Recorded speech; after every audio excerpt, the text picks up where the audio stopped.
Jadi dari review tadi, kita sebenarnya bisa menyimpulkan bahwa rugi aliran itu bisa dalam bentuk dua satuan. Pertama, dalam bentuk satuan energi berupa tekanan, dan satuan dalam bentuk satuan tinggi fluida atau meter.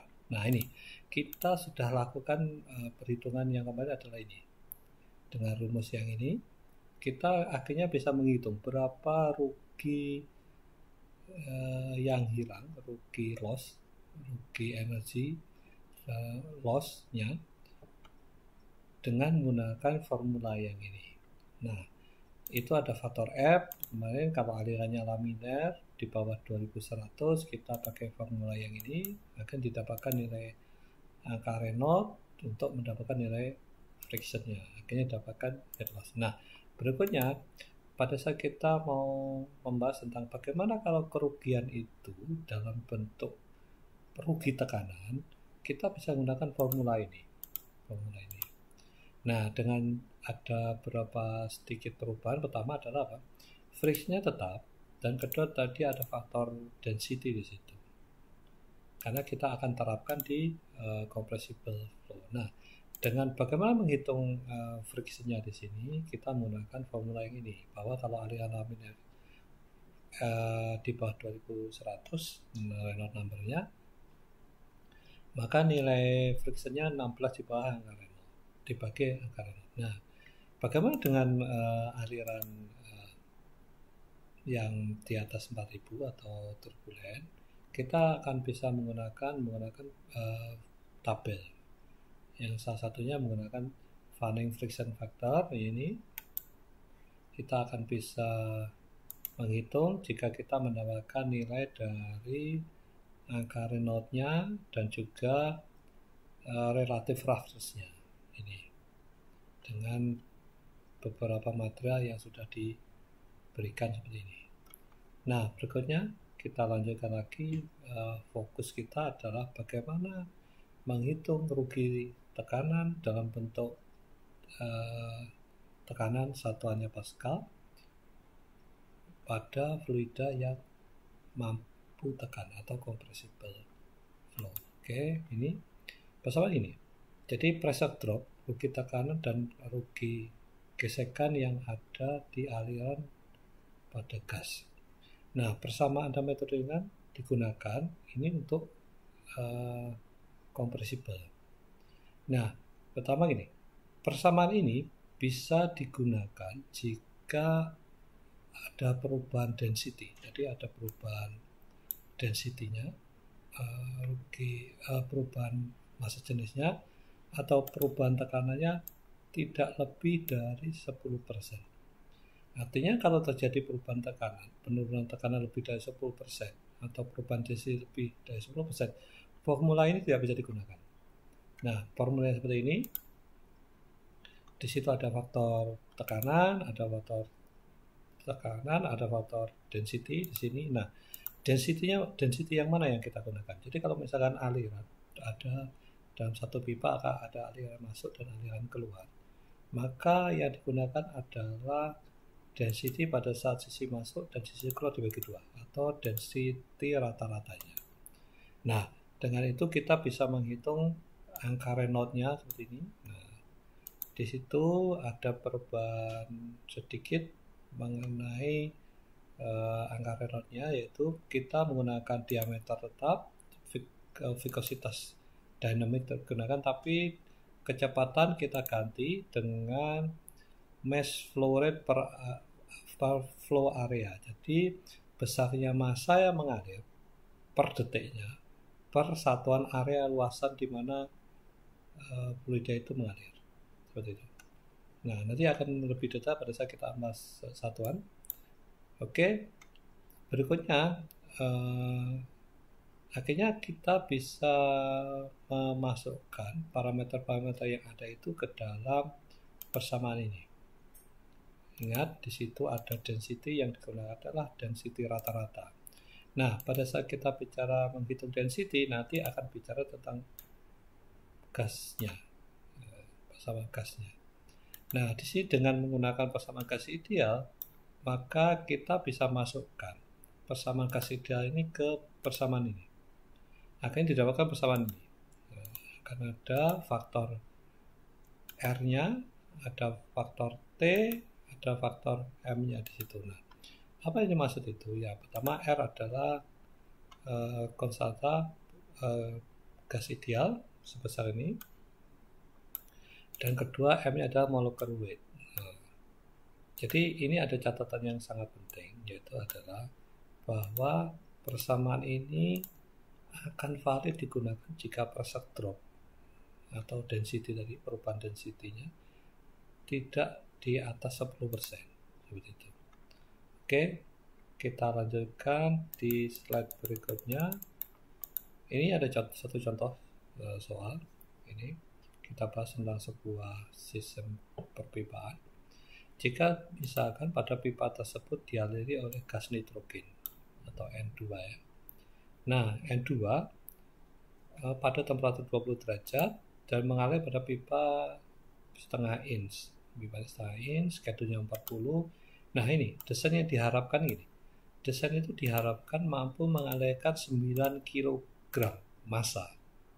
Jadi diharapkan desain ini mampu mengalirkan 9 kg massa nitrogen per detiknya per luasan pipa yang dialiri.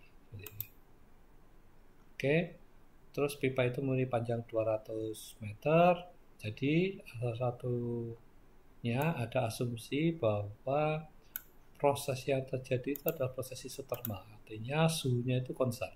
Tidak ada perubahan suhu sepanjang fluida di pipa tersebut. Nah, ini sisi tekanan.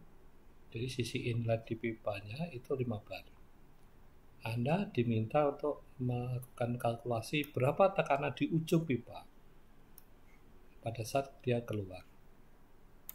Oke, kita sebelumnya sudah menggunakan software Pipe Data Pro untuk bisa mendapatkan spek dari pipa yang kita gunakan. Jadi pipa yang digunakan adalah pipa setengah inch, skedulnya 40. Kita gunakan Pipe Data Pro ini untuk mendapatkan berapa sih inner diameter dari pipa tersebut. Nah, karena pipa nitrogen tersebut akan mengalir di dalam pipa ini sebesar ini. Kita lakukan konversi.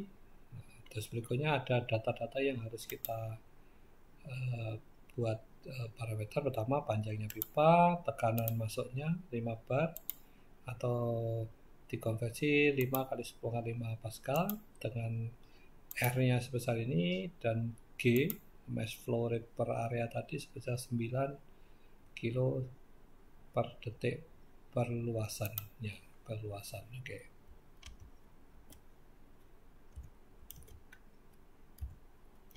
Oke. Terus kita lanjutkan lagi dengan menggunakan IS. Teman-teman bisa mencari. Jadi fluida kerja kita adalah nitrogen. Jadi nitrogen kita suhunya 20 derajat itu setara 293,2 Kelvin. Nah, didapatkan viskositas dinamiknya adalah sebesar ini. Oke. Terus berikutnya kita juga perlu mendapatkan MR-nya atau molecular weight-nya. Itu setara ini.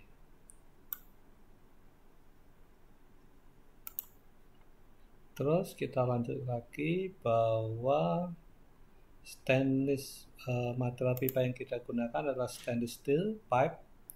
Jadi dengan menggunakan software Pipe Flow Expert kita bisa melihat di katalognya bahwa internal roughness-nya sebesar 0,046 seperti ini.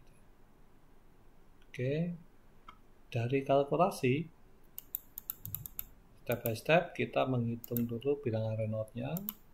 Didapatkan bilangan Reynolds-nya sebesar 8.172 dan nilai friction pipe-nya, jadi relative roughness-nya akan ketemu 0,029. Jadi pada saat kita plotkan di diagram kita dapatkan mendekati, ya ini ketelitian kita mendekati 0,0095. Artinya frictionnya yang terjadi dalam pipa tersebut adalah sebesar ini. Nah, berikutnya kita bisa lanjutkan lagi.